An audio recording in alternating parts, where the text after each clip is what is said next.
Sorry but not sorry, the only Pirate I'm rooting for.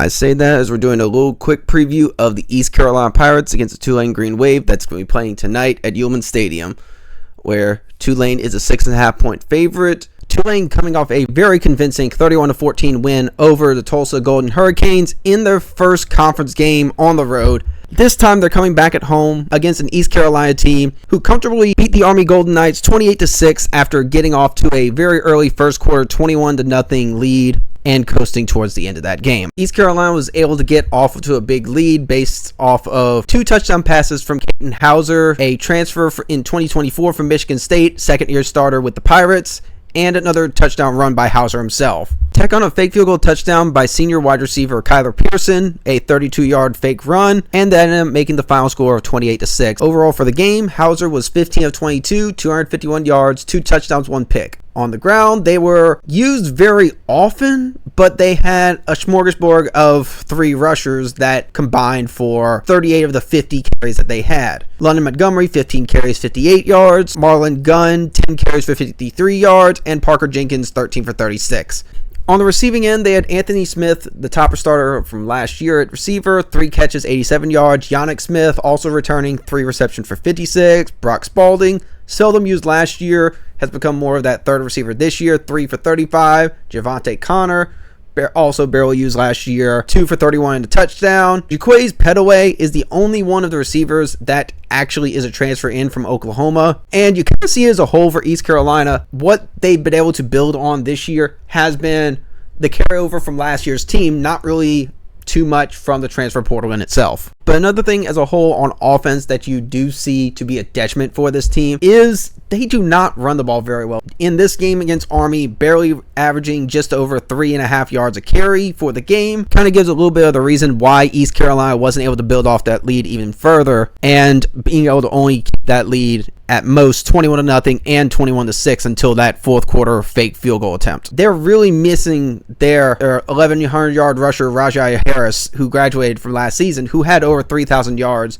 and 29 touchdowns for a career, averaging just over 5.5 yards a carry with 11 touchdowns. Taking into account all 3 runners that have gotten those significant carries, Montgomery 51 for 209 with 2 touchdowns. Parker Jenkins 45 with 138, 2 touchdowns. Marlon Gunn 31 for 126 and 2 touchdowns. Yes, Montgomery actually has the same amount of touchdowns this season as he had all of last season, but Gunn's stats, he's getting less yards per carry than last year so far in the season, and Jenkins, as a transfer from Houston, really hasn't been able to get going, just getting over 3 yards a carry. And that lack of production on the ground has made Hauser have to sometimes be a little bit one-dimensional and be the main focal point of the offense, as he's been completing 68% of his passes, which is nice. 1,500 yards passing, 7 touchdowns, 4 interceptions. Only been sacked 4 times, but 3 of those 4 interceptions in those last 2 games.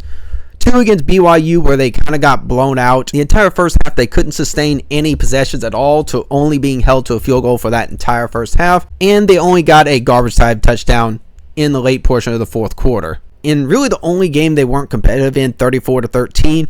Even in that BYU game, they really weren't able to get much on the ground either. Montgomery 6 for 43, Gunn 6 for 35, Jenkins for 24, barely under 3.5 yards a carry, and with the best run being Montgomery's 1 run for 33 yards.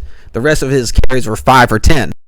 Overall, the Pirates averaged just over 30 points per game and give up 13 points per game, which is top 11 in the country. Honestly, looking off the stats itself, it kind of feels surprising to see it because none of the defensive stats are all that impressive. It's surprising on the points per game they give up just over 13 whenever they're in the top 40, just barely in yards per game given up, top 60 in rushing yards per game, and then top 50 again in passing yards per game.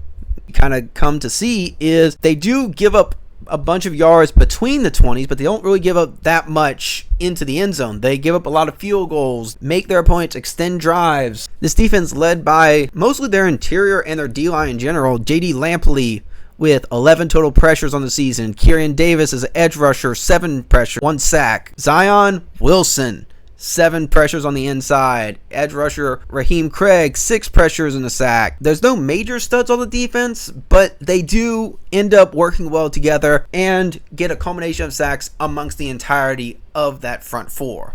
Now, Tulane is coming off a comfortable opening conference win against Tulsa, winning 31-14. Retzlaff being 17 of 30 on the game, 242 through the air. No touchdowns, no picks, so he really didn't make any mistakes.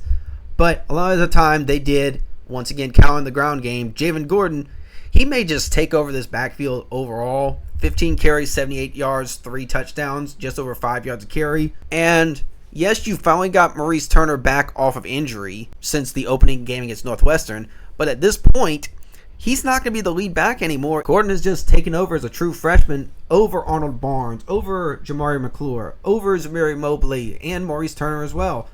So they're going to get their lion's share of the carries, but you're probably going to get Gordon for the rest of the season being the favorite to be the one who gets those double-digit carries, and everyone else getting just a sprinkle of a half dozen to maybe a near dozen carries. But very likely you're going to figure out whoever wins this game is whoever ends up doing better in the red zone. East Carolina has been able to hold people down to 13 points a game, where the only ones going over double digits were NC State and BYU themselves, and the BYU game even included a pick 6. So if Tulane is going to be able to consistently score in the red zone and not get bogged down into a bunch of field goals, then they should be able to carry on to a victory, hopefully furthering themselves to eventually maybe a return trip to the American Conference Championship. But thank you all for watching. Please comment down below. Please like, subscribe off of it. More content. Hopefully it's going to come sooner and at more of a convenient pace. I'm still trying to balance some of the interest of the Major League Baseball playoffs that's going on, trying to keep up with the NFL in itself, amongst a few other things. But yeah, thank you all for watching. More content coming soon. I'll see y'all in another video. I'm out.